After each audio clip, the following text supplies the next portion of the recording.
All right, all right, all right. We are here. I'm probably should have this something that's still on here, so I'll just turn it down. Mm-hmm. Hey, Hinata, wagwan.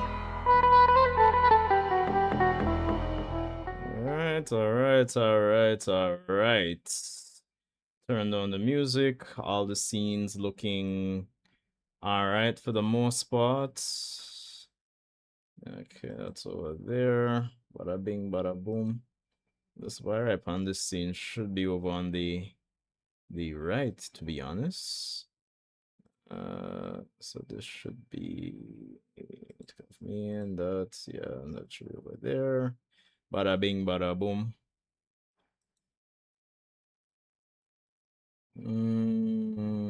Yes, we could work with this screen for the most part.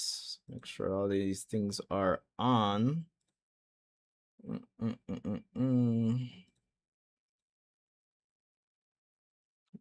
music, alerts.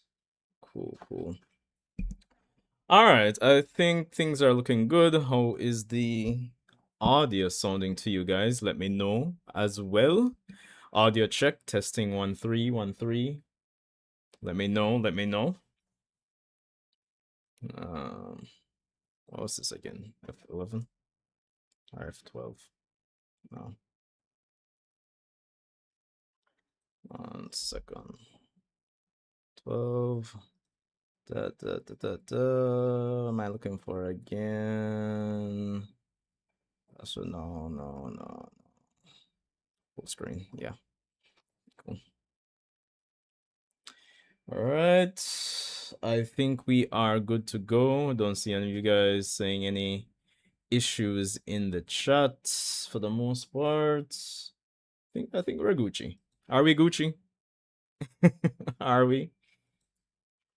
All right. Anyway, welcome everyone. Shinju here. Welcome back to the channel. You don't know how it's set.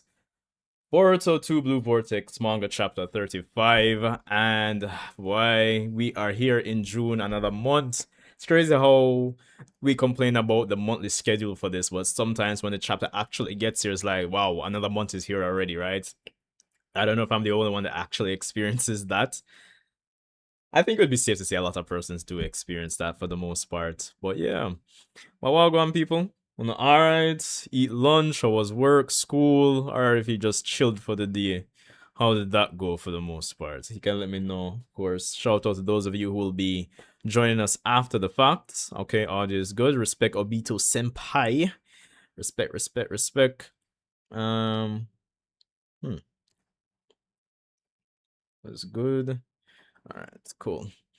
All right, so for the most part, I know most of you have read this already, but let's get right into it. Two Blue Vortex chapter 35. Of course, if you checked out my preview, chapter 35 preview video that I dropped late last night, I guess you guys can let me know if any of my expectations are starting to take effect. But yeah, without further ado, let's get into it.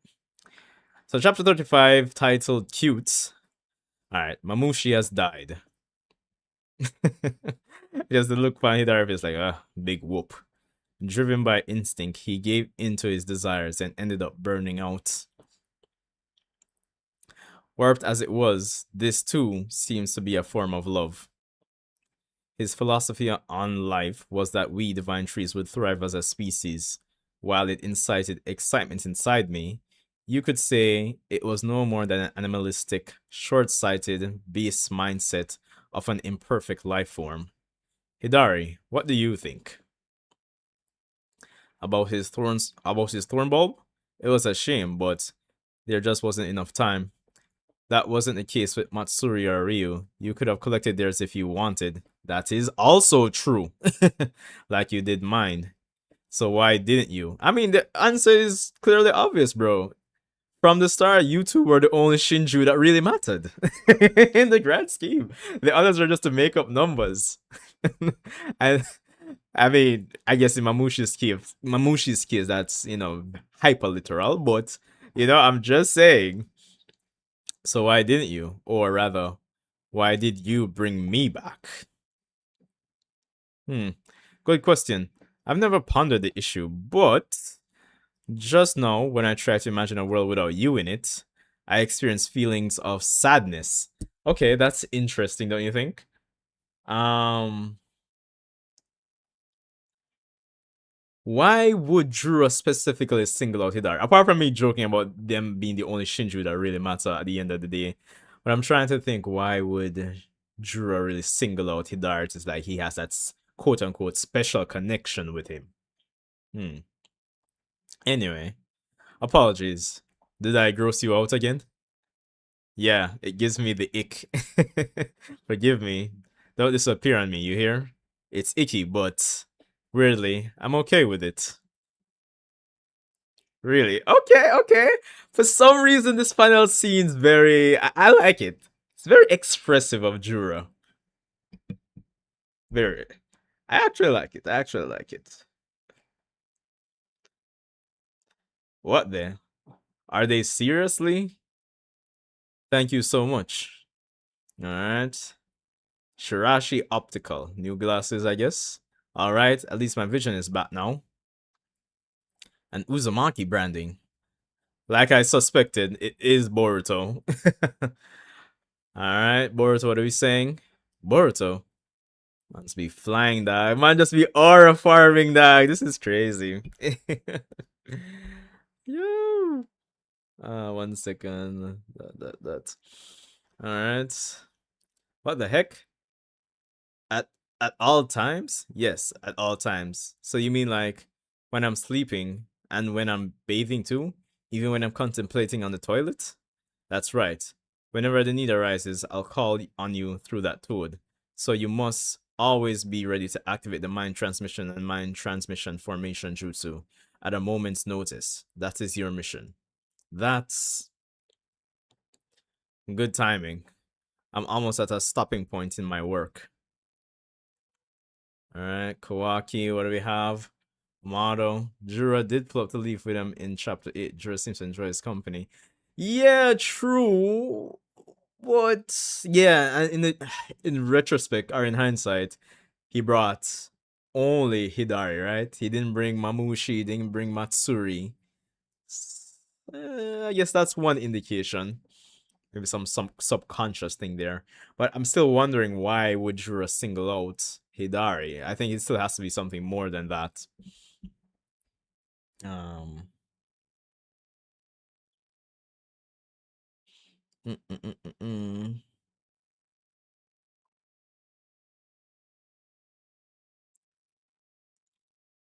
1 second. Why am I not seeing? Oh, all messages. Okay, because I was wondering why I wasn't seeing all the chats. See me now. What's up, man? I'm here. I'm here. Yeah, man. We didn't start too long ago, so you know. We Gucci. We Gucci.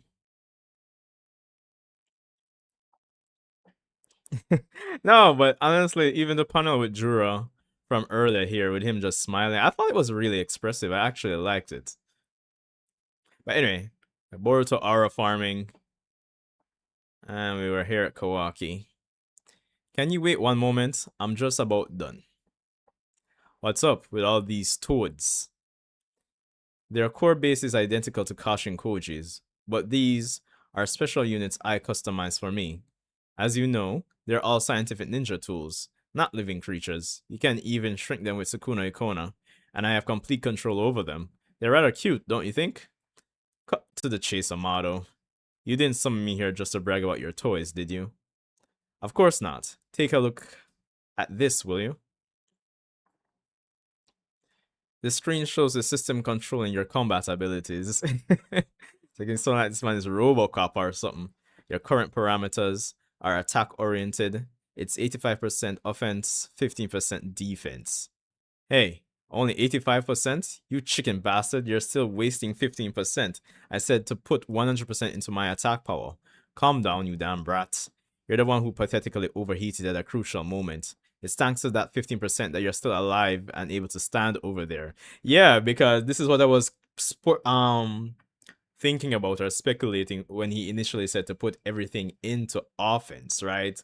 Like, I was thinking of it like a RPG. Does he just redistribute the stats? If he puts everything to offense, does that make Kawaki a glass cannon? Like, you know? So I'm kind of glad they're kind of touching on this. Um, Listen, Kawaki, don't misunderstand me. I know yelling at you is not productive. That's not why I asked you here. Quite the opposite. I'm offering to what's tongue twisted today. I'm offering to fulfill that wish of yours. Alright, what do we got here? Frog on the neck. Clearly not a new cologne. Alright, the numbers shifted. The values didn't just change on screen. I've adjusted your combat ability parameters for real. The system is set up so I can modify the settings instantly and remotely. By will alone via that tool on your neck. Oh, interesting. What? For example, on a day-to-day basis, you would be at 100% defense, so that even if there was a surprise attack from behind, there's virtually no chance you would die. Conversely, during battle, I'd switch your settings to 100% offense instantaneously, of course. This man has like one of those items in the RPG that can just reset your stats and then you can redistribute them on the fly. Jeez and peace. Is this cheat mode really possible? It is for me. Though it depends on keeping that tool on you 24/7. That's the only caveat. And I'll be fully handling the controls. Well, it works essentially the way ninja exercise chakra control. I figured it'd suit a rationalist like you who eschews formal training. It's not a bad deal. Thanks for coming around. Just, if you want my help with this matter, I have one favor to ask of you. I'll say it again, if it's about giving your daughter a karma, no can do. You agreed to wait until all the divine trees were disposed of. Yes, I know, it's not rehashing that topic. What I want you to do is something different, and it's urgent. Okay, cool, cool. I like this so far, like... I mean, technically we are in a new arc, so having a model, you know, get inserted back into the story to kind of help push things is pretty nice. Alright. Sarada walking up to the tree.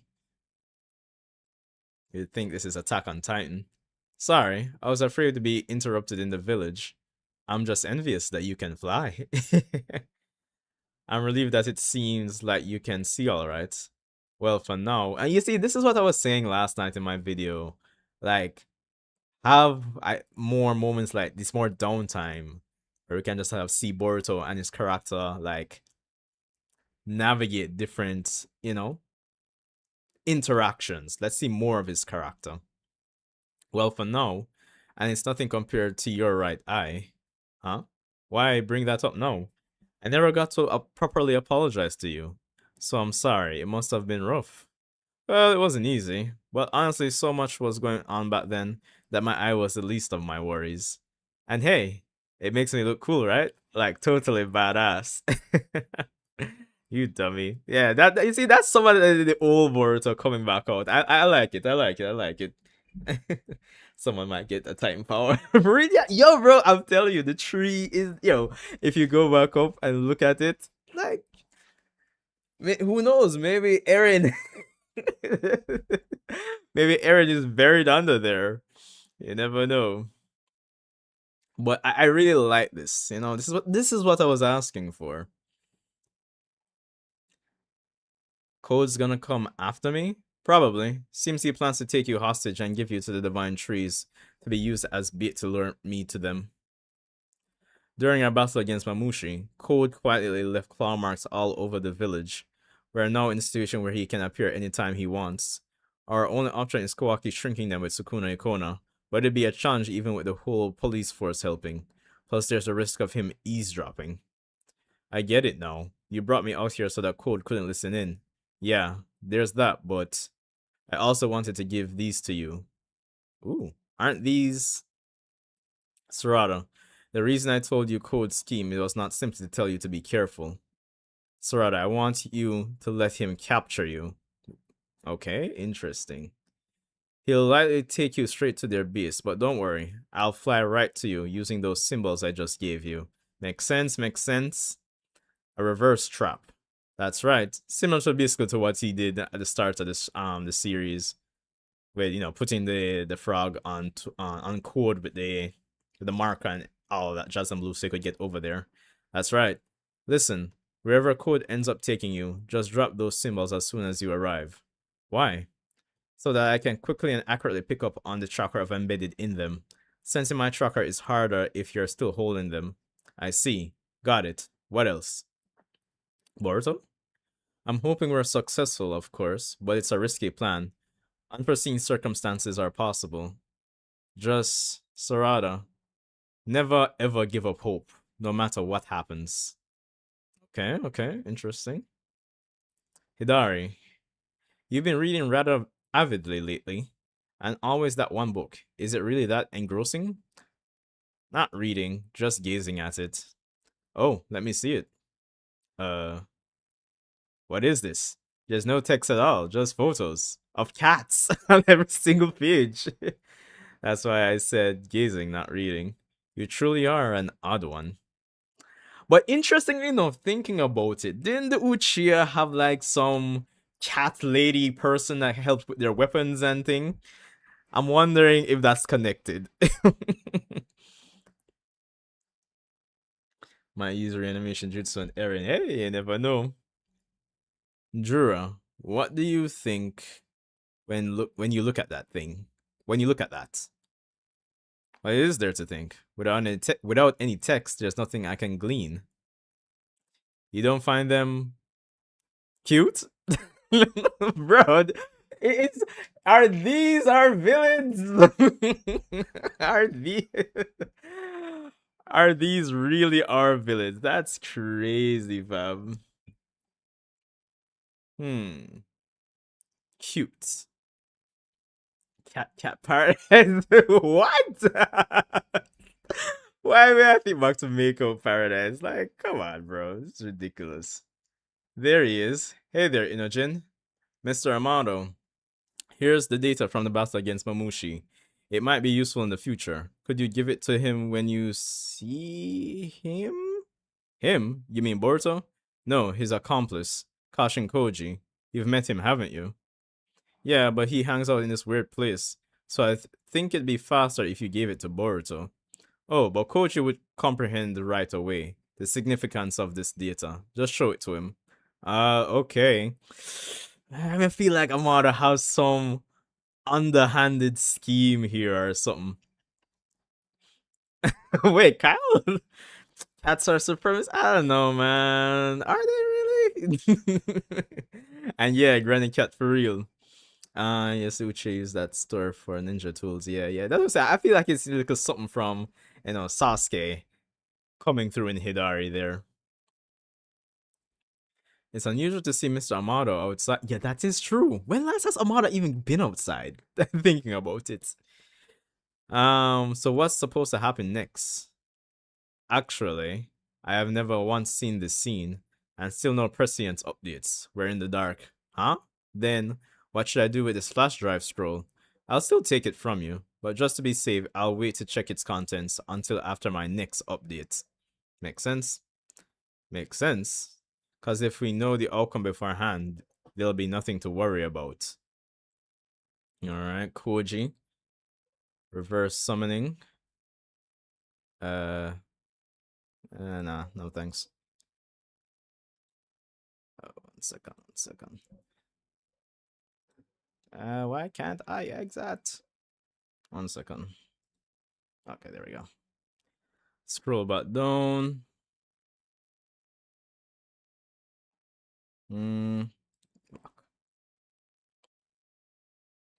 Alright.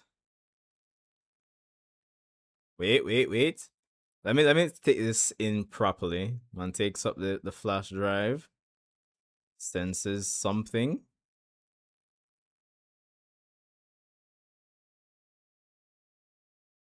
Wait, Kawaki? Wait, what? Cul-de-sac. Kashin Koji. Oh wow! Why, Amado? Why would you deactivate this man? Yeesh! You put a command code in him too. I'll move him to the lab using summoning tech. You touch the toad as well if you don't want to be stranded there. Yeah, mad scientist, bro.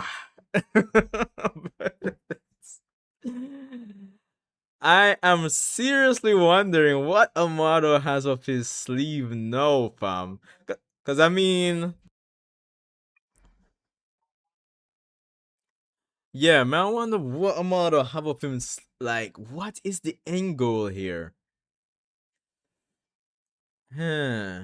Because it's not like Kashin Koji was making moves against him per se or against his plan, but maybe it's just scientific curiosity. Could be. Plus, Ikimoto owns a cat as well. Okay, makes sense. Makes sense. So I guess that was like a little self-insert moment for the most part. But yeah, like it's not like Caution Coach was making moves against him per se. So I'm wondering if it's just scientific curiosity with how things have been going. Oh, that does make sense, Obito. Shrinking himself inside it. Because the way like I'm summoning, reverse summon it, and then flutter. Yeah, yeah, true, true. It's like, yo, what wait, hold on. Hmm. Things just got a lot more interesting once again at the start of this new arc here. I'm not gonna lie. Very, very interesting. Because, of course, I know for the longest while persons, I wouldn't want to say complain, but I think how to put it, the concern was the good guys had too much on their side between Ada and Kashin Koji here. And now we're kind of taking Kashin Koji out of the mix for who knows how long, who knows. But outside of that now is like, yeah, it's gonna make things a lot more difficult for our heroes for the most part. But it definitely is very engaging. To be honest, like I think you ask anybody who reads Boruto, Amado is definitely one of those characters. Like anytime he's on screen, anytime he's on page, like he's definitely one of the characters that really drive the plot along in a very engaging way. Kind of forces us to like, yo, what is he scheming? What is he planning? What's the end goal? Like he's always hiding something.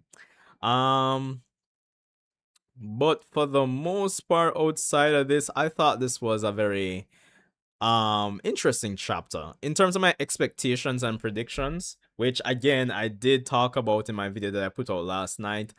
I sort of started getting them, right? So, of course, you have, the Boruto interacting with Sarada, a bit more downtime, kind of slow things down, make his character, place his character in different positions to kind of just interact, show his personality more, etc., etc.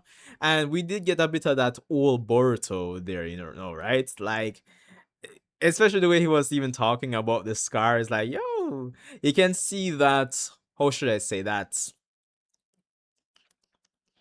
wanting to look cool, and you can tell that he definitely gets that from looking up to Sasuke. So it kind of subtly, in my opinion, kind of reveals that the nuance of the dynamic between the master and student there, and how Boruto always views Sasuke really as this cool person, and having the scar is kind of like a nice extension of being like Sasuke. I could be reading into it too much, but I think that is a nice touch when it comes on to like just showcasing his character for this chapter.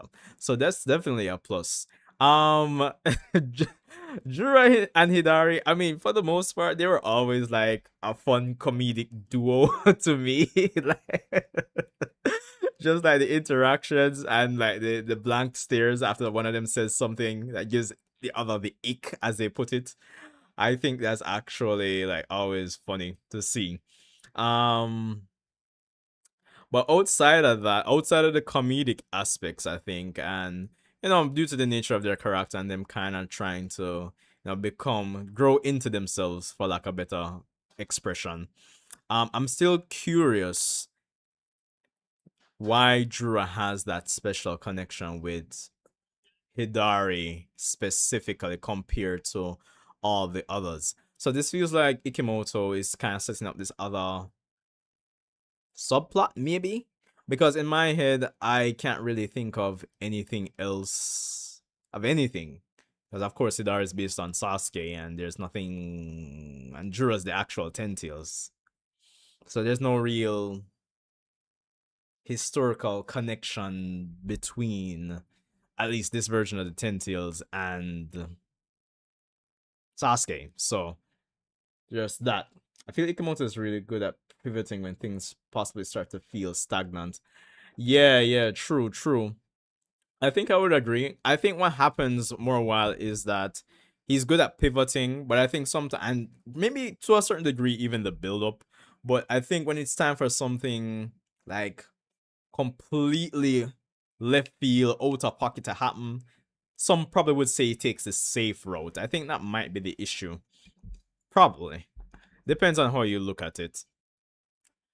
But yeah, I do like the interactions that we got here between Jura and Hidari. And of course it does have me asking questions really and truly.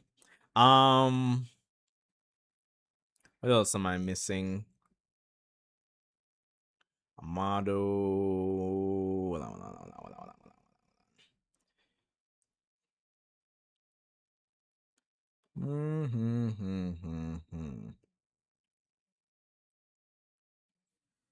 on. So interactions.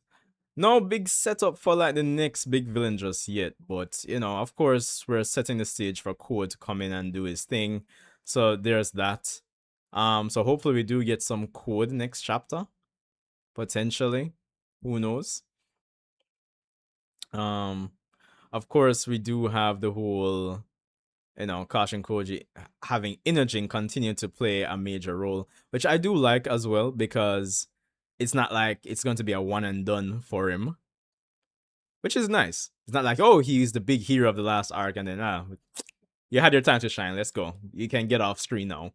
So I like that it'll continue to include him, which makes sense because no matter how you slice and dice it, he still has relevance in the narrative since he has that crush on Himawari. That might be like a one loose thread to keep him in the narrative, but honestly, the way how he was like a big part in them winning in the last arc, yeah, it makes sense. So that's good.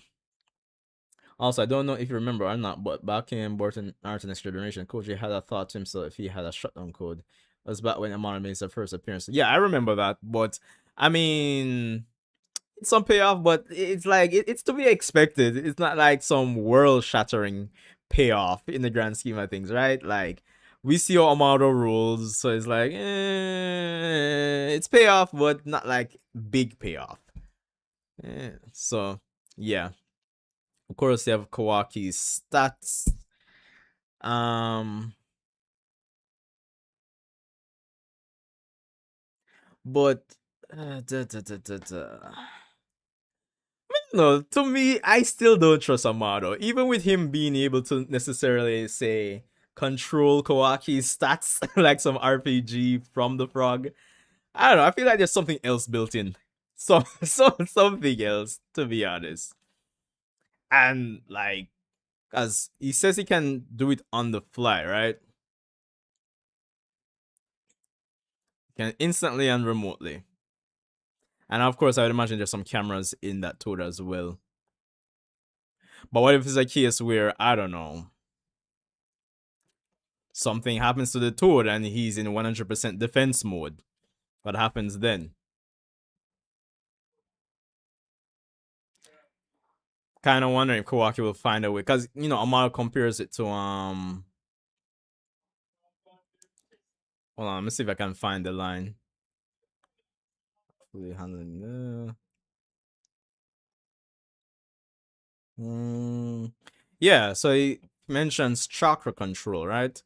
So I know based on the themes that's going on for Kawaki, they'll probably not make him go back and do training anymore, like conventional training, especially based on the themes of the story.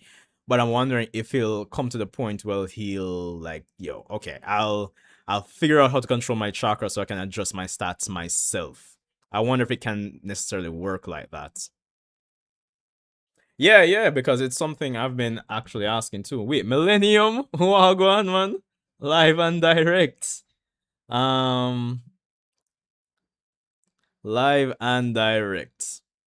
So and again, it's also confirmation that he is a glass cannon with his stats like that.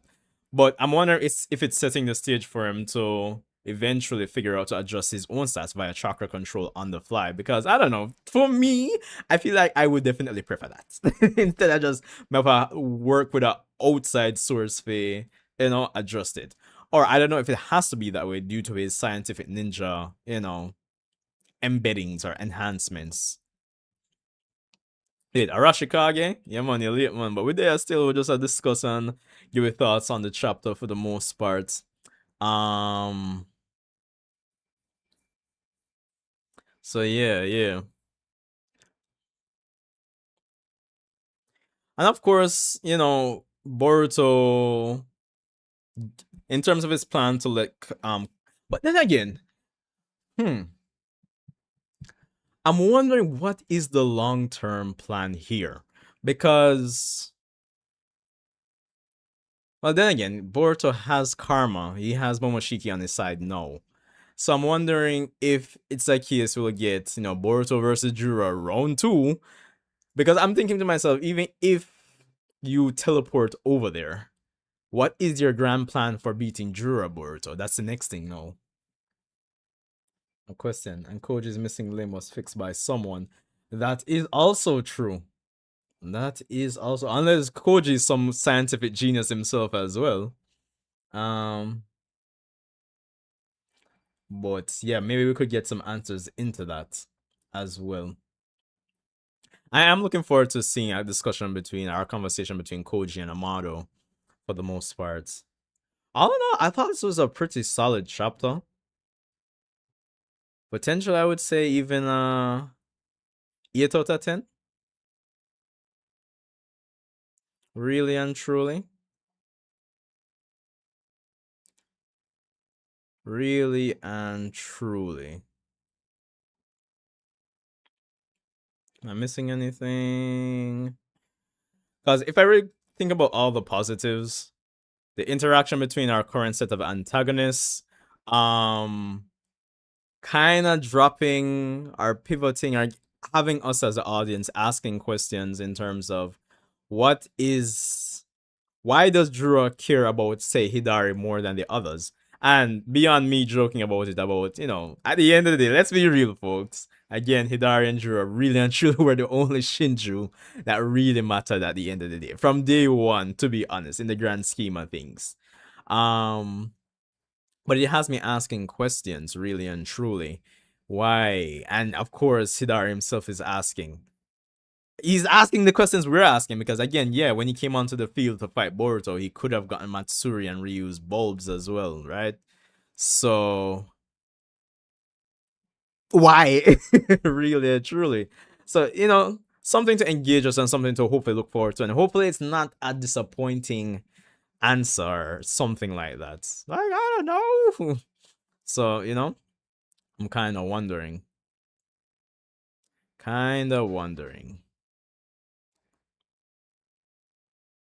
But I also for some reason I really love this panel. Like, it just oozes, I don't know, personality when it comes on to Jura.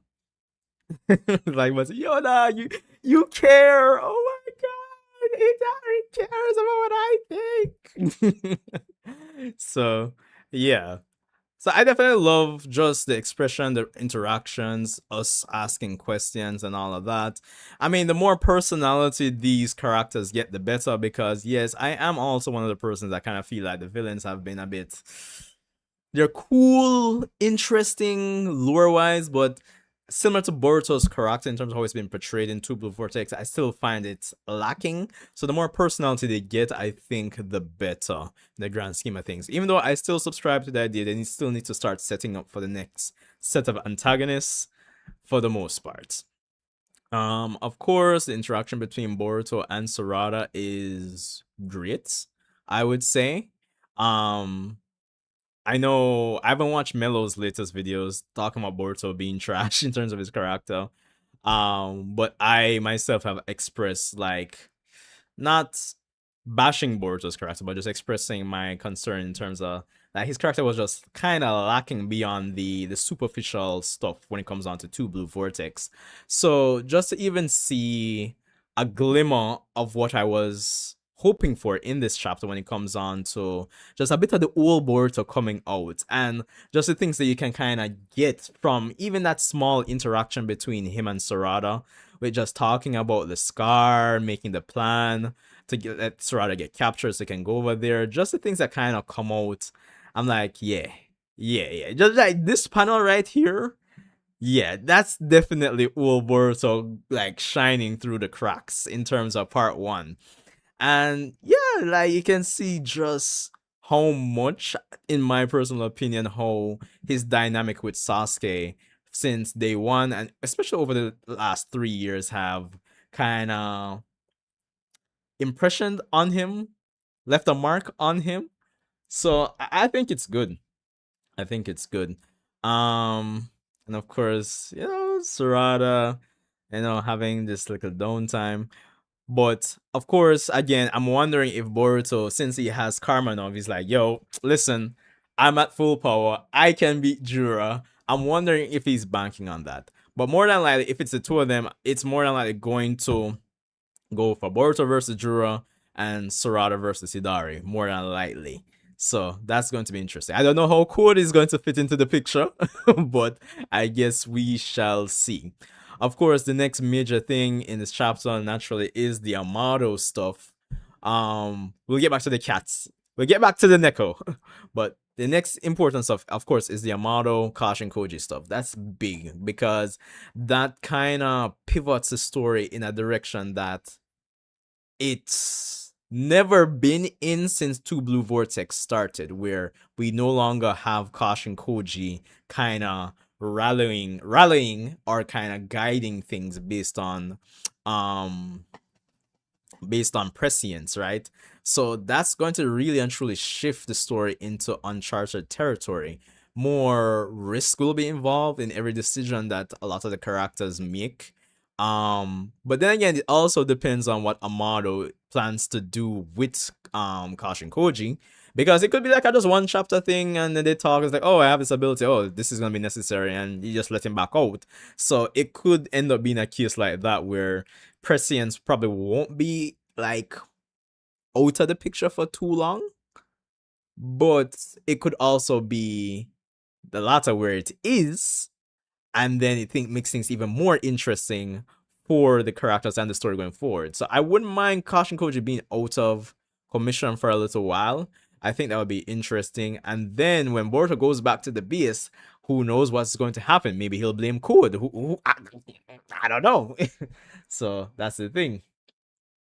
But hopefully in the future, chapters, Koke can get to the point where Koke can flip his stats on his own. I don't trust him on his self-serving self. Yeah, that's what I'm saying. Like the track record, I'm wondering if he'll like just to honor Naruto's memory, he'll get back into the picture and do a little train to do chakra control. But then there's also the question if that's even possible based on how his cyber enhancements work, you know? You think Amon is going to try and use Koji's 10 possibilities to get a favorable outcome to ensure his daughter's revival? Oh yeah, that could be a thing for real still, you know. That could be it, really and truly. He'll probably scan his brain. It's like, oh, those Shibai cells I did implant did activate. Let me make use of this. Could be. Could be. You know, like how, like in DC in some cartoons, like, which one of the DC timelines was it? Like when Darkseid basically kills a lot of the heroes and conquers Earth. And then he has like the Flash on like running on some treadmill powering a lot of stuff on Apocalypse. Is it Apocalypse? I'm forgetting the name of this planet.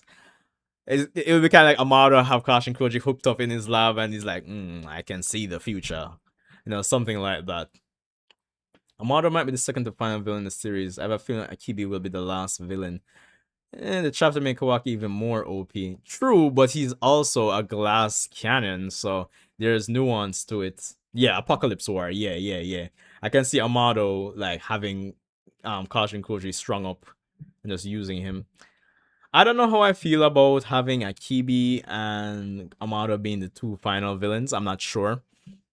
Eh, unless Two Blue Vortex is just like a stepping stone to another series, unless that's going to be the case.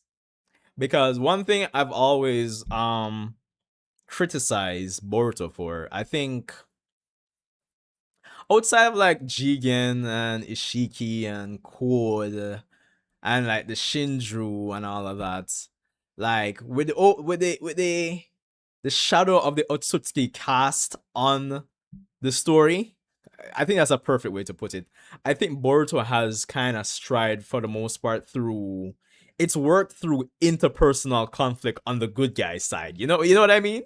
Because I think a lot of persons would agree that a lot of the villains or antagonists in Boruto can be a bit lacking, and then to me at least it kind of falls back on the good guys or the good side having a lot of interpersonal drama in terms of how things should go in handling in handling the bad guys. It feels like that to me.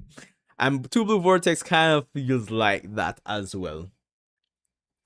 Inojin low key, one of the biggest W's out of any side character. Yo, listen.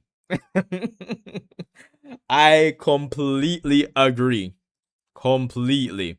Like, trust me, that tactic in the last arc, Inojin, definitely up there.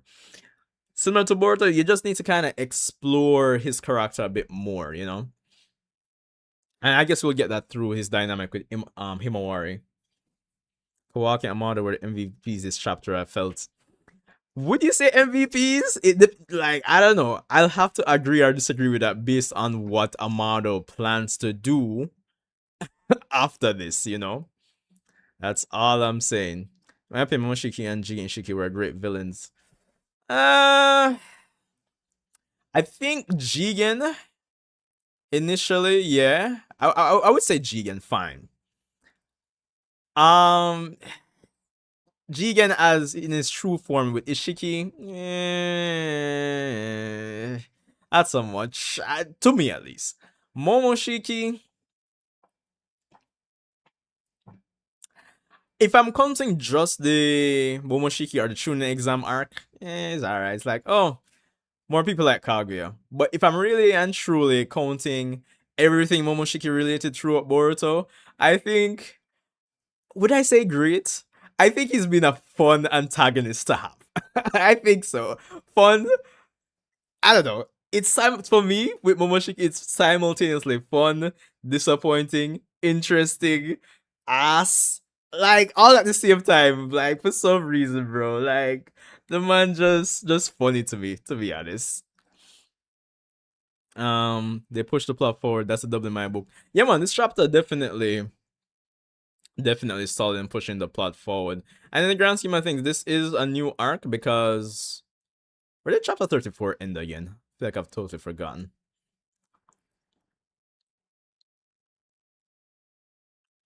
Okay, that was when yeah, he went back to the base and Koda attacked him. 4 out of 5 ramen bowls. Yeah, man, I can get with that.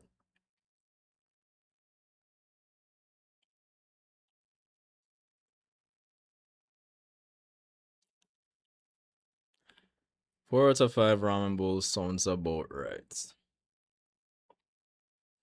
Come on. Let's do the see the final page of the last chapter again.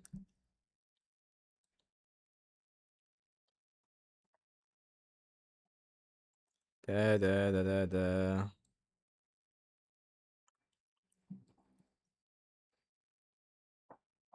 Imagine Amado finds a way to take away Koji's prescience. That would be interesting as well. Or kind of duplicate it, put it on something else. So you can see all the outcomes and make adjustments.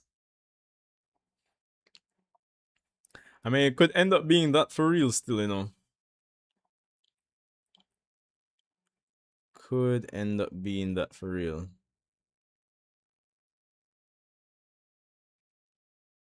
Mm.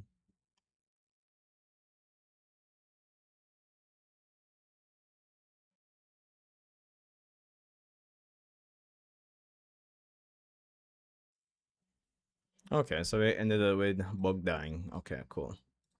Buck 35.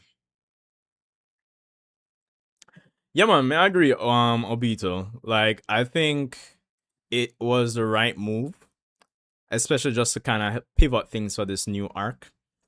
Because again, yeah, a lot of persons would say, and I agree, that since the start of Two Blue Vortex, the good guys have had a lot going for them on their side. So this actually makes the story even more engaging, more thrilling, more like, yo, what's going to happen? We don't know. Like, we can't see the future anymore.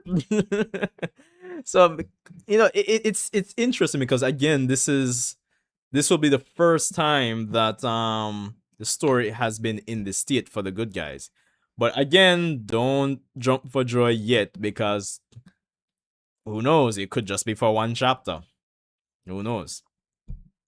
But then again, even if it's for one chapter and Koji, I don't know, comes back, comes back, to kind of help out and still has prescience. Like if another character has prescience, how's that going to go? You know? What would be interesting too if Amado could like somehow affect the downloads that Koji gets, and that kind of throws things off. That could be interesting as well. Hey Zion, well going man. Yeah, man, I already finished. I already finished. We've been just talking and discussing. I've already given the chapter like a 8 out of 10 for the most part. Um, I'm calling a plot twist now. Kawaki is going to betray Amado next chapter in the next few chapters. Hmm. You think so? Not yet. I think there needs to be at least one battle first with the frog on his neck. He has to at least have one battle before that happens.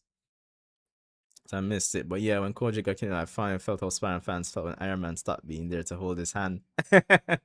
Yeah, true, true. Boruto is definitely going to be pissed about this when he finds out what happened to Koji. Yeah, that's true. That's true as well. Why? Anything like I mean, I know we say this every month, like anything can happen, but literally right now, anything can happen, bro. Anything can happen right now. Mm-mm-mm. The stats, man, the stats. This might be the quickest read along with Boruto. Yeah, true, because it was just mostly like dialogue and thing and character interactions and but you know, drop your well, what is your top two moments in this chapter? To me, I know it's small, but to me, one of the biggest moments in this chapter is just seeing this panel of Boruto, to be honest, for me. I mean, trust me, the Koji thing is big. It definitely adds to the chapter rating. But I don't know, man. Something just feels refreshing. Because I know the discussion in recent times has kind of been trashing Boruto's character. And I realize people are really passionate about Boruto's character, honestly. Because even in the reaction discussion video I did for Wildfang production, shout out to him. And like the amount of comments I got on that video just talking about if Boruto is a bad protagonist. I wasn't predicting for Kwak to pull up on Koji and shut him. Yeah, to be honest, in my personal opinion, Simino, I was expecting Koji to just like touch the scroll and just deactivate. I wasn't expecting Kawaki to to be the one to go in there. But I guess in hindsight, since Amado was asking him like, "Yo, I need this favor. I need it urgently." So there is definitely that. Lots of moving parts. Lot of moving parts. Mm-mm-mm-mm. Oh, my mouse died. Plug the scene.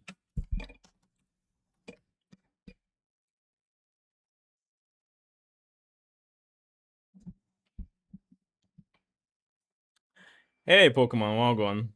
Yeah, man. I think that's the interesting part about it. It's not even the Boruto it used to be. That Boruto is still there. But I just kind of like how even how it's drawn, how I'm say, oh, this scar makes me look cool. How much you can just deduce from that, and it might be a reach on my part, but again, I just think it kind of highlights the dynamic between him and Sasuke to a real big degree, and that even with the whole, I think it adds depth. The depth, well, it's a start of the depth that I'm trying to get from his character in Two Blue Vortex, where yes, you have the badass. He's capable. He's as strong as he should be, given the context of all his powers, abilities, and him being a genius.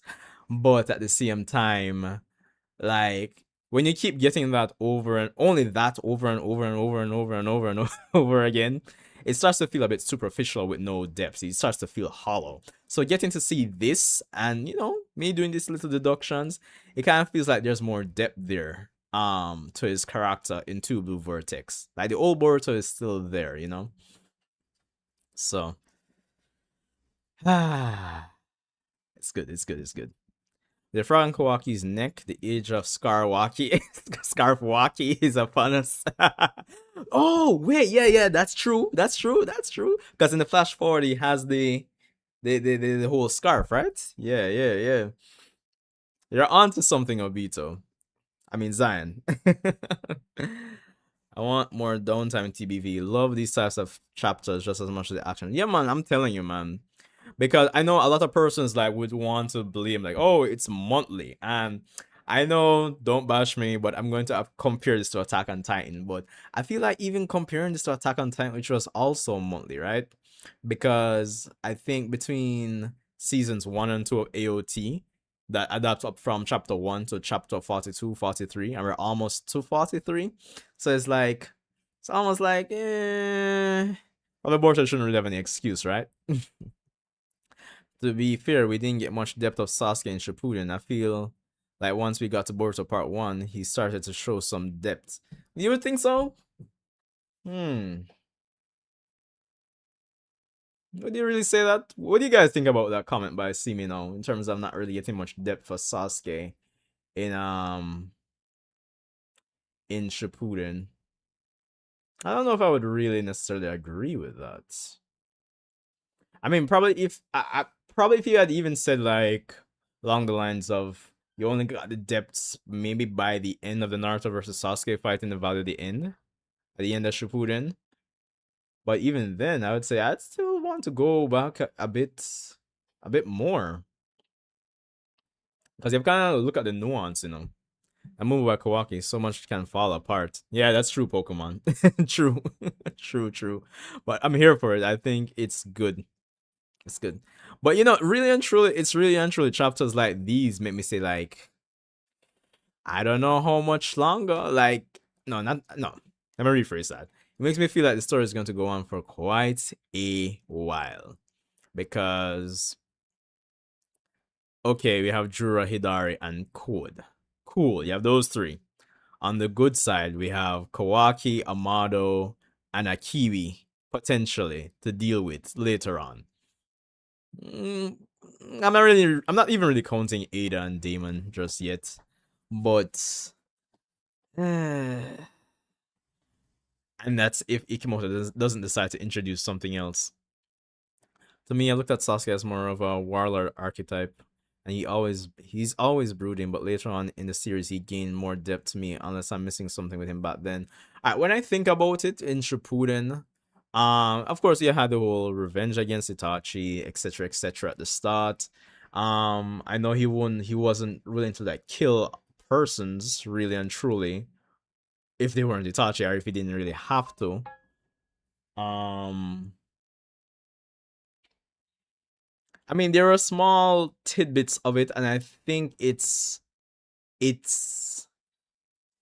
in hindsight, based on what he said at the end of his fight with Naruto, I think it makes sense. Because yeah, those little moments, for example, even when his fight with Killer Bee, and then he pictured that picture of Team 7 in his head. And when you kind of connect things back to the end of Shippuden, where it's like, yo, there are certain things he wanted to suppress, I think it makes sense. So I think there's nuance and depth there. Um, we got that for emo Sasuke and Shippuden, but in Boruto we got that for redemption Sasuke will appear at the end of Shippuden. Yeah, yeah. Sasuke Devin Boruto is a joke in comparison to his run in part 1 and 2. I mean,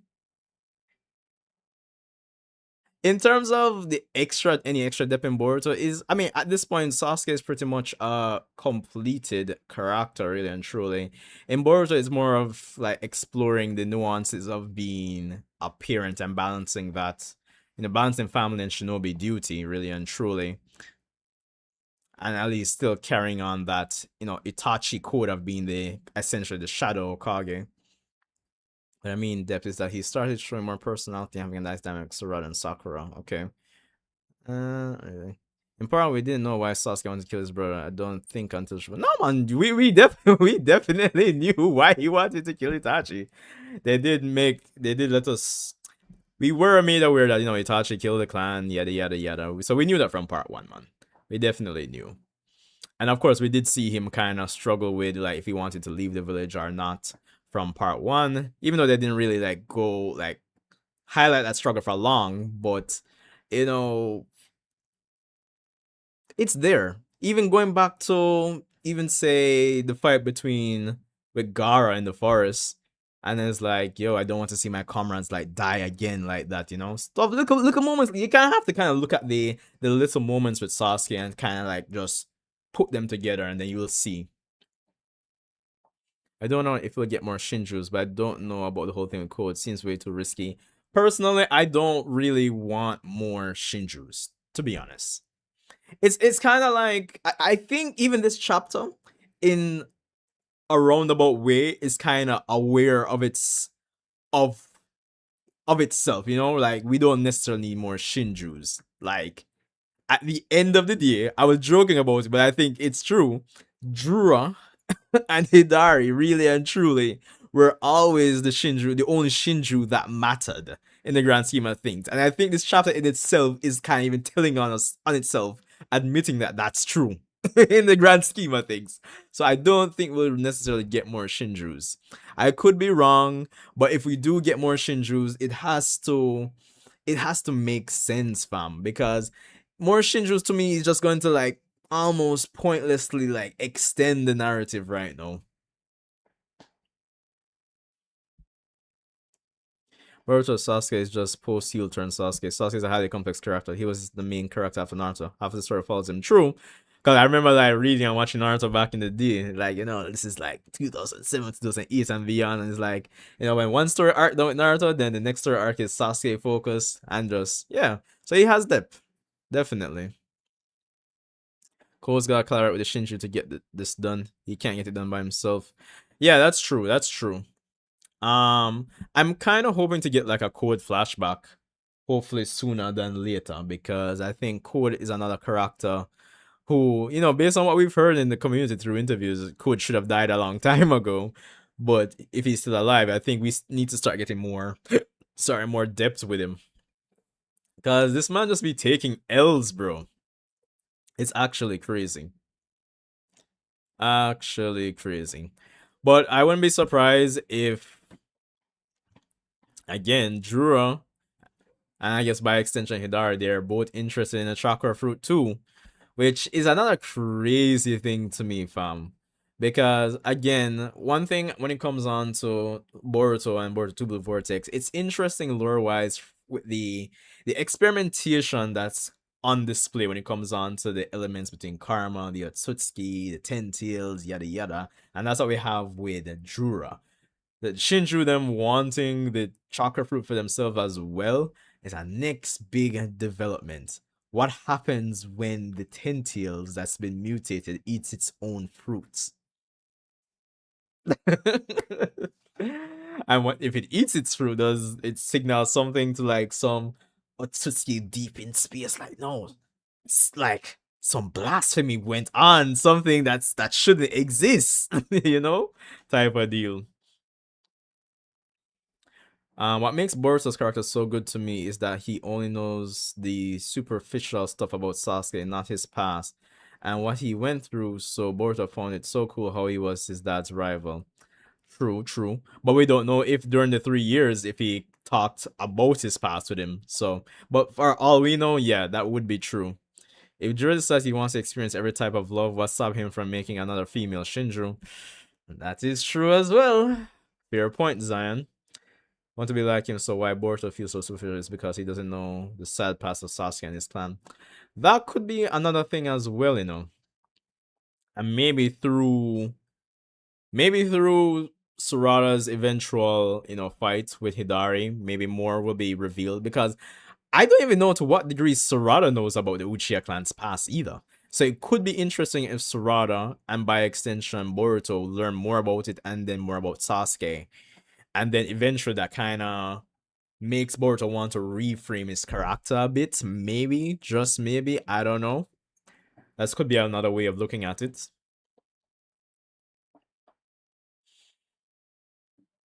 True, we don't know how much Sasuke talked about his past with Boruto in those 3 years. Yeah, yeah, you never know. Because I'm for one saying I find it odd that Sasuke would talk about the Mangekyo Sharingan with Boruto and not mention the whole thing about the blindness and not make provisions or suggest something like like that just seems so odd to me, to be honest.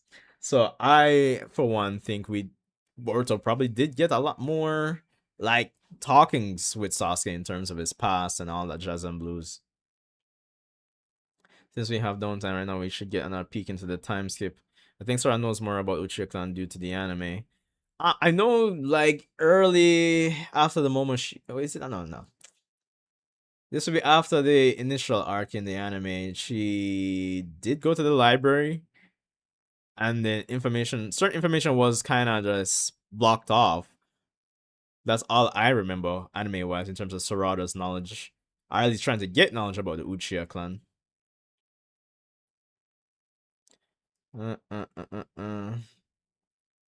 Sasuke, yeah. I agree, Obito. Could Amano transfer Koji's power to Kawaki?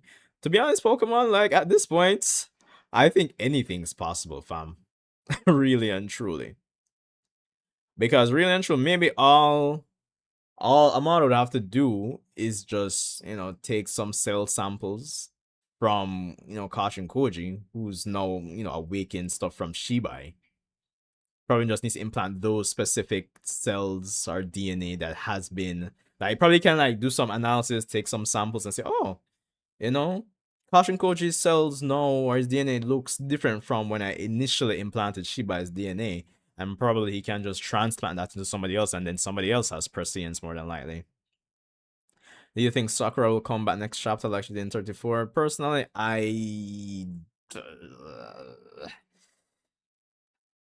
want to say no, but if it's yes, it's going to be in a limited scope.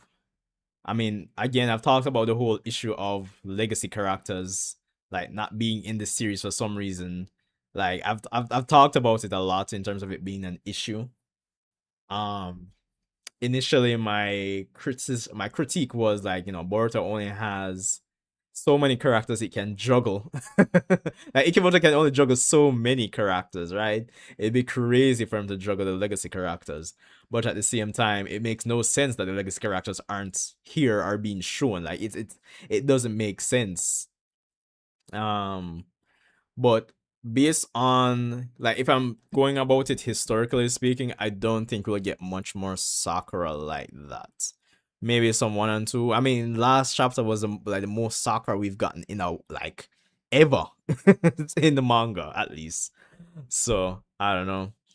You got a favorite character in Two Blue Vortex? Right now, ah.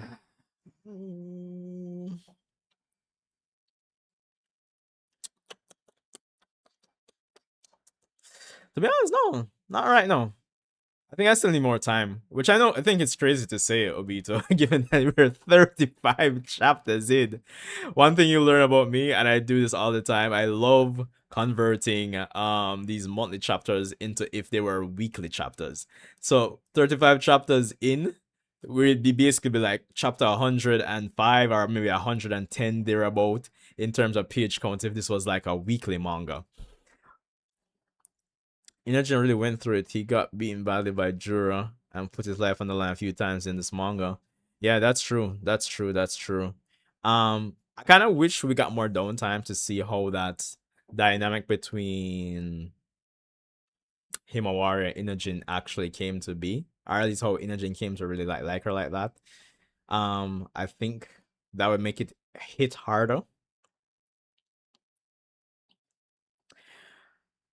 Personally, even though I think this will be the case, but I almost kind of hate saying that. Just wait on the anime; it'll fix all the issues. Like it feels like a cheap way out, you know.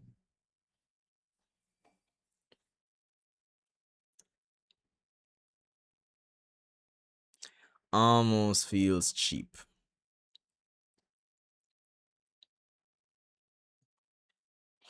but I still think we need something to raise the bar when it comes on to the antagonist as well. Because to me, it similar to how like the legacy characters aren't there for the most part. The manga feels sanitized, like it's not parts, almost like it's not part of an established storyline, franchise, or setting. You kind of almost have to turn off your brain to like, oh, let's just work with this. That's always been a negative for me. But and I did a video about this months ago. Is the same thing with the Otsutsuki? Like we coming into Boruto, and apart from the nuances of navigating peace times, and Otsutsuki's cyborgs and all of that. Again, it doesn't. The Otsutsuki kind of feel like almost an afterthought, right? I think we still need to start dropping some hints of something that's to come, and I'm hoping we get that soon. Some of the stuff I predicted for this chapter, we got it. We actually got it. It's the start of something, but it's just to kind of continue and develop it more. Boruto's character, more stuff with the antagonist currently, but I think we need to start setting the setting the bar, setting the mark, just hints something looming, like like when you're reading or watching something and say, yo, something is coming later down the line, but you don't know what explicitly what. Or even if you know explicitly what, is like just tension, like there's like, oh, it could happen at any time. I don't get that when it comes on to the whole Otsutsuki thing. Really satisfy you. Yeah, true, true. It really and truly would.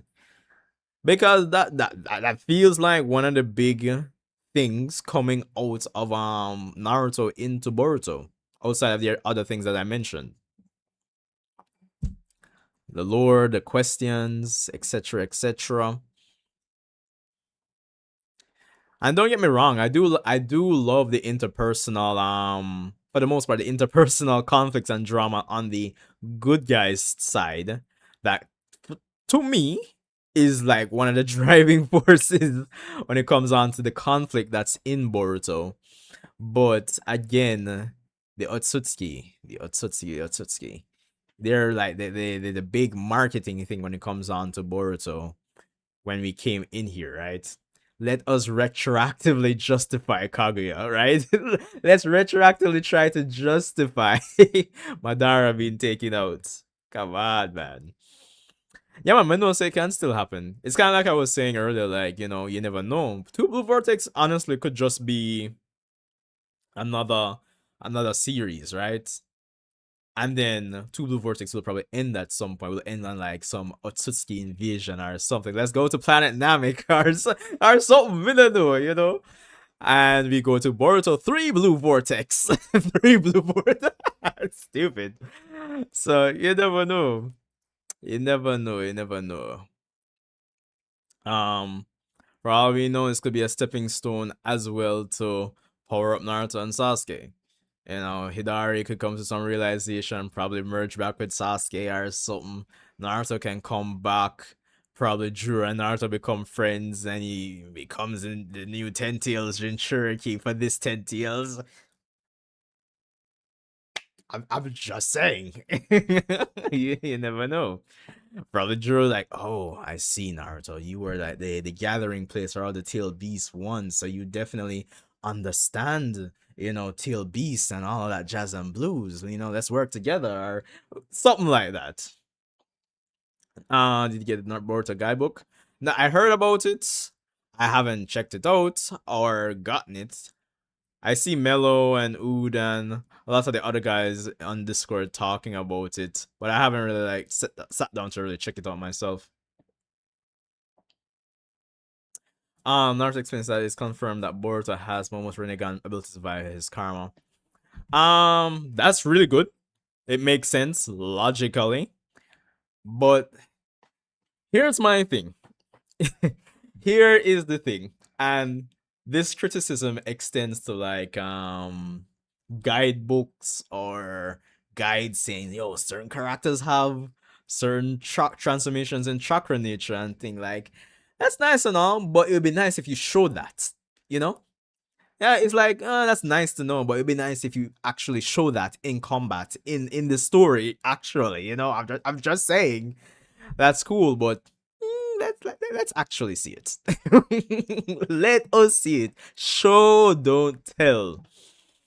That's one big thing when it comes on to storytelling, I feel.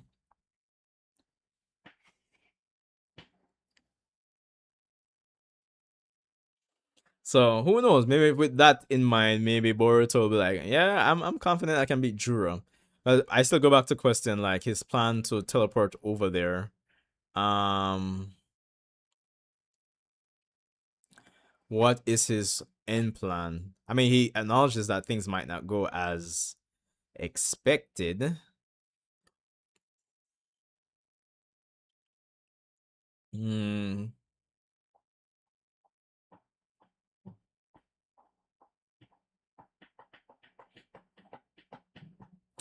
And it's probably at that point Boruto will whip out everything in his toolkit to try to beat Jura. More than likely.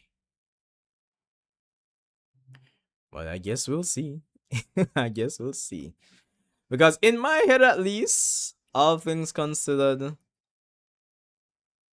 again, I'm not like some big power scaler, but I would imagine with Boruto should be able to beat Jura.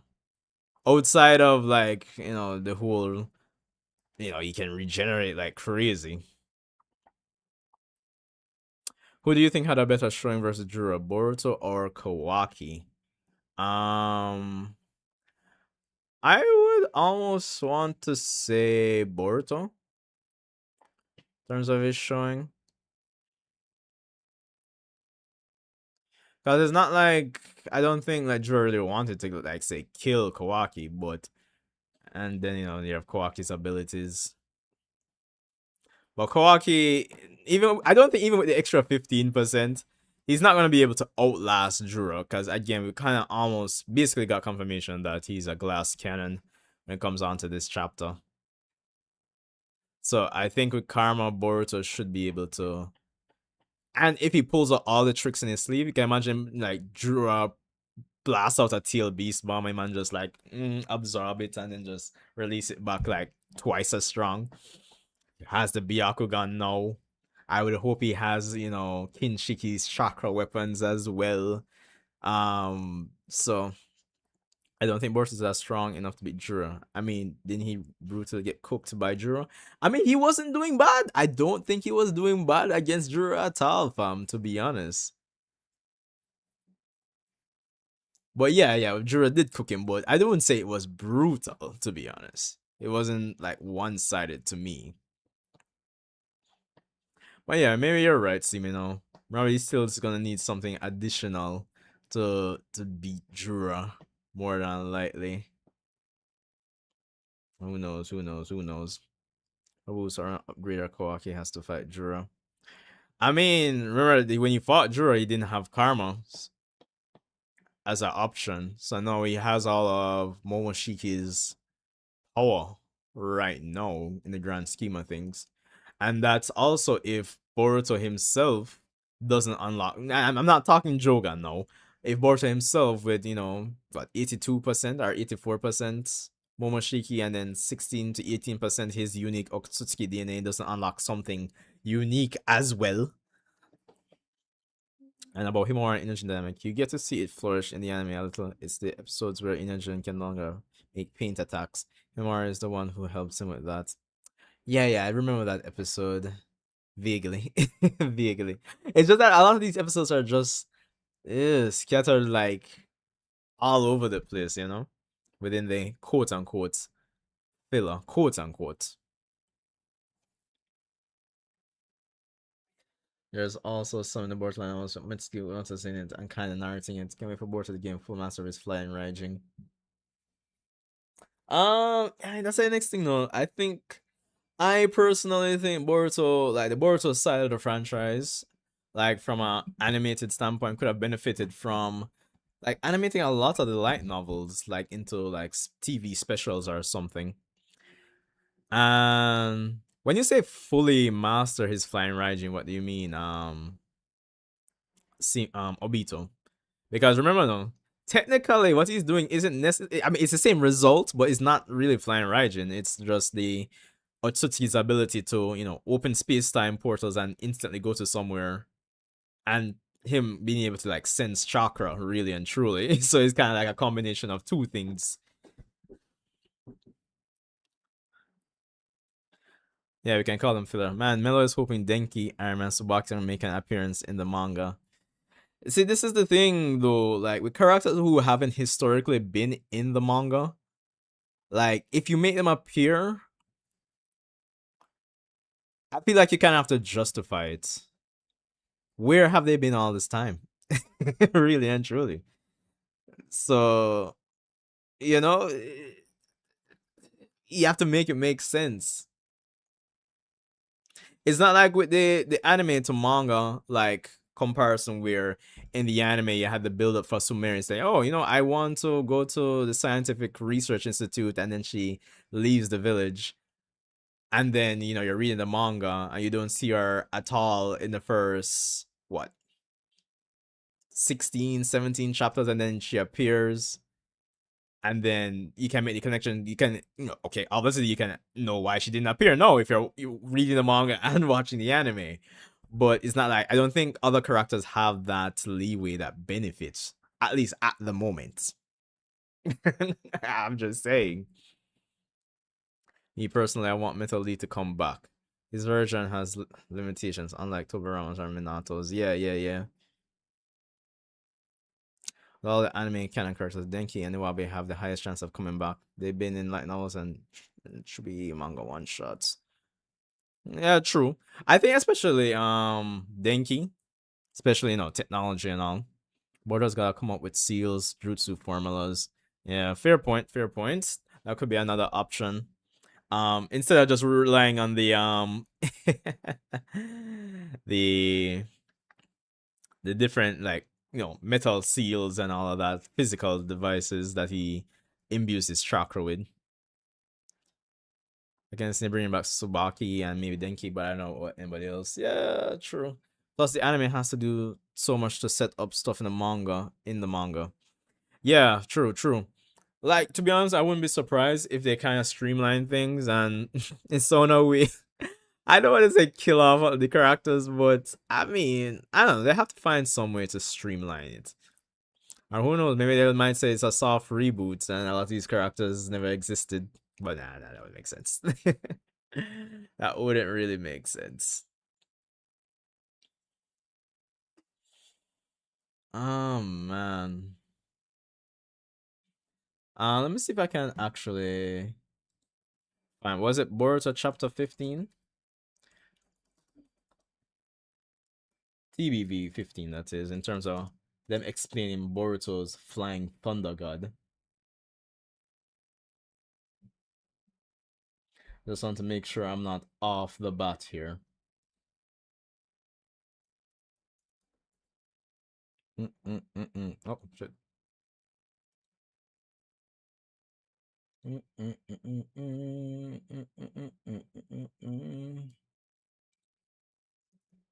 One second.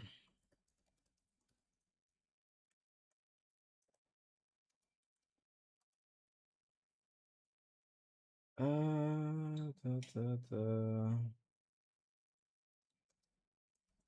1 second, guys.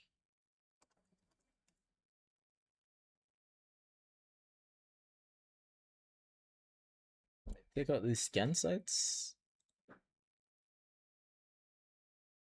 Hmm.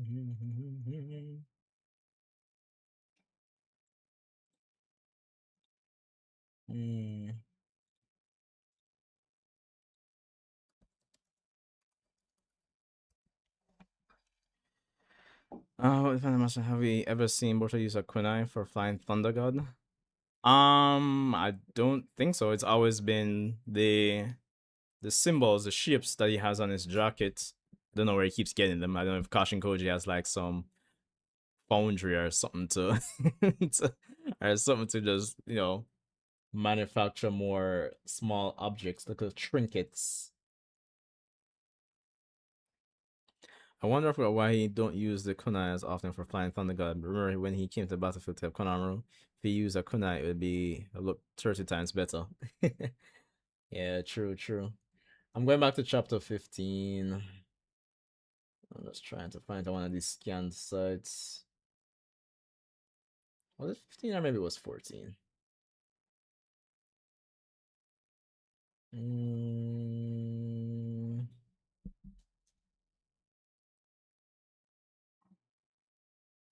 think it might have been 14.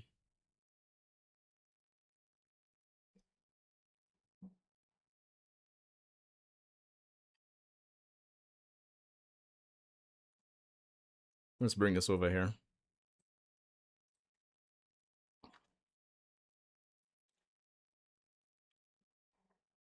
Or maybe it was 13. I think that chapter started with a flashback. Yeah, it's definitely not this chapter. 16? Okay. Let's go back and then next chapter. Okay, see, here it is. Space-time ninjutsu. It instantly teleports you or other people anywhere. As with flying, it's a basic Otsuki ability. You've manifested it several times in the past, but they were all single accidental bursts under limited, irreproducible circumstances. So it's still something that you cannot control. However, in about 6 years' time, you managed to master it. By marking metal objects with your chakra, so that you can sense them, you evolved it into a ninjutsu that enables you to move freely and instantly wherever you want. And that is the Flying Raijin Jutsu. Flying Raijin? Yes, you named it after the similar jutsu favored by your grandfather Namikaze Minato, the fourth Hokage. In truth, as he's saying here, it's as I was saying as well, it's really and truly two different jutsu. You actually don't know the real Flying Raijin. As you sought to control space-time ninjutsu, you devise on your own a copycat Flying Raijin that produces near identical results. Devised? I'm a genius. Well, no, I'm a genius? Except all I feel right now is pressure. Metal objects are the most suitable for chakra marking. That is the optimal solution that you reach through trial and error. Hmm. Mm-mm-mm-mm-mm-mm. Mm-mm-mm-mm-mm.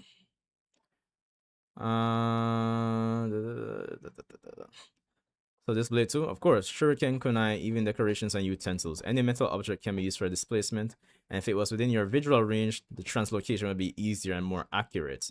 Within visual range, huh? Are you saying that it's difficult to teleport far away? Let's say you've got two chakra marked shuriken, one far to the north and one and the other south. You sense the chakra on the objects and try to translocate, but in this case, you have no clue at which of the two shuriken you'll arrive. Makes sense. Could be a problem. It would not be an issue if only one object were in play at a time, but then you wouldn't be taking full advantage of the utility of this jutsu. And so you came up with the idea of those symbols. Yeah. Man, they was cloning Koji after this chapter. One person said, grown ass man who can see all possible futures gets kidnapped. I mean, I don't think persons really need to clone him. It's not like it's since this chapter they've already established since 2 arcs ago that this man has to wait on downloads for prescience. So it's not like it's not, and the future is always changing. So I don't think he deserves or needs to get cloned. We haven't seen on Konohamaru in a while. I wonder what they're doing.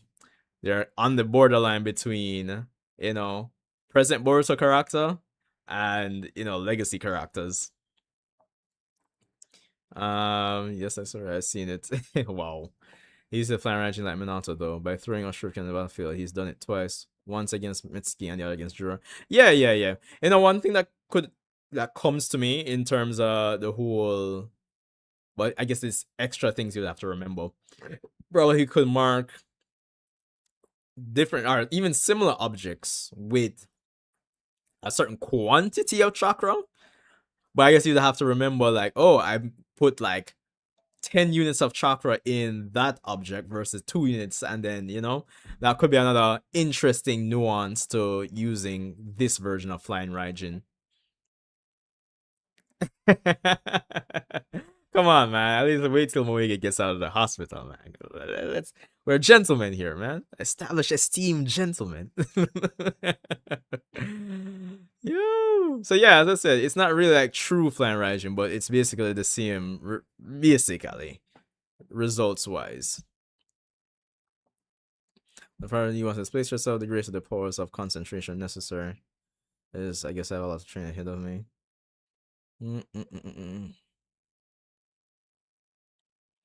That's not a problem. Keep going. I've got a ton of things to do.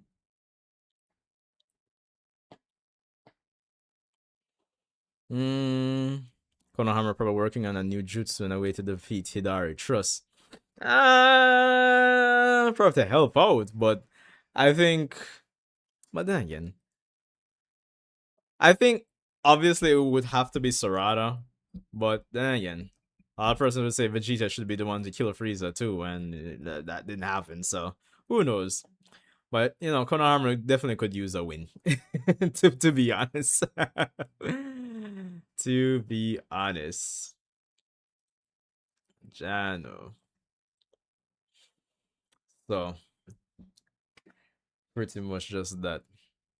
Yo, Kawaki can use FTG, possibly mix that with his shrinking, and it's over. Yeah, I mean, debatably, he would be able to use it too, in the grand scheme of things. Probably if he tells Kawaki, hey man, like, this is what I'm doing, is really just chakra sensing and all of that jazz and blues. I was like, oh, what? I can do Flying Raijin too? Yeah, but it's shrinking, that would be nasty, bro. Nasty, nasty. Hmm.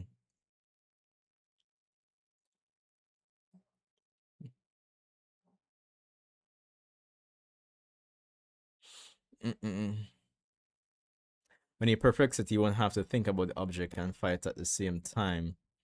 I mean, possibly. Possibly.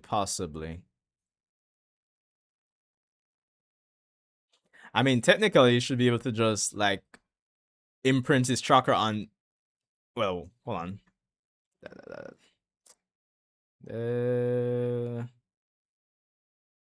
Metal objects are most suitable for chakra marking.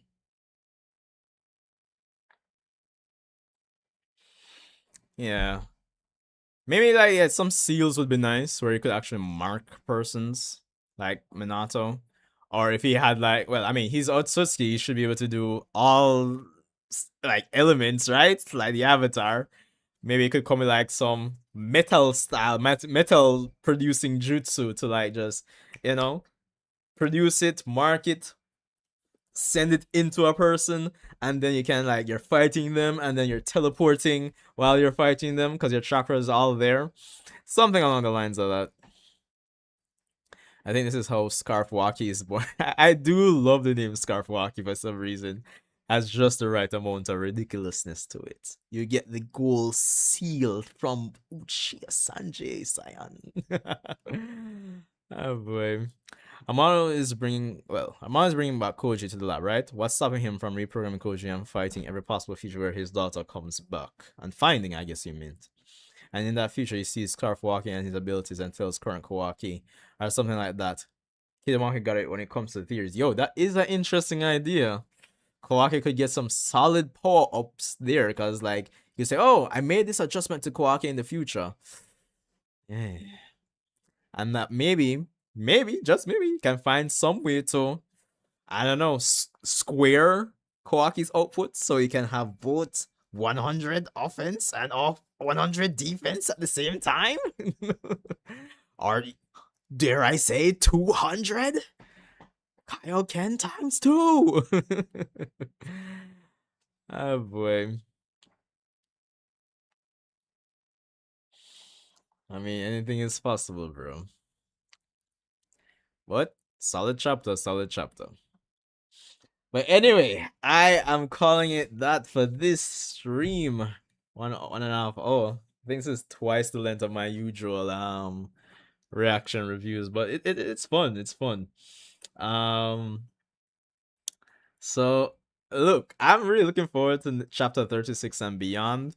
I'm just hoping we get a balance of the good things that we get in this chapter balanced with everything that's coming. So I definitely want to see more of Boruto, more of that old Boruto shine through. I want to see more of his character put in, different situations outside of fighting, interacting with different characters. Let's see. Probably as Jura himself continues to grow as a quote unquote person, maybe we'll get back some of that philosophical ideological battles probably between Boruto and Jura eventually. Who knows? Hopefully Sarada and Boruto.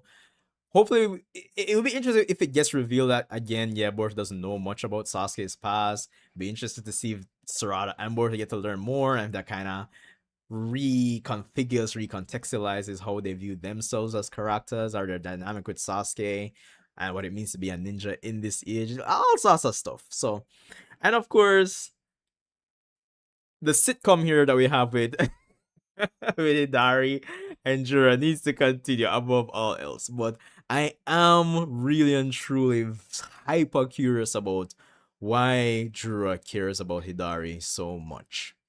So, yeah. But yeah, man, respect for coming out, guys. Obito, Zion, Millennium, See Me Now. What else, man? Miss Pokemon. I mean, Hinata Shoujo. If you're still here, yeah, man. Respect for coming out, man. It was fun as per usual. Um, Looking forward to the summer season, really and truly. Um, if anything, one thing I realize is that when it comes on to this community, is just I guess any communities discussion works. So who knows? Maybe I'll do some more reaction discussion videos too, to other people's videos to give my 2 cents. So yeah. But yo, respect, guys. I need to go change out of my work clothes and probably get something to munch on. Just chillax for the rest of the night. No, seriously, bro. I see people pumping out Kawaki and Sumire edits after this chapter. I mean, they're both working for a model or in his office. Little inner office romance. That's just me being mischievous. I don't know. I'm not a big pairings guy like that, but anything is possible. Anything. But we'll see where it goes. So anyway.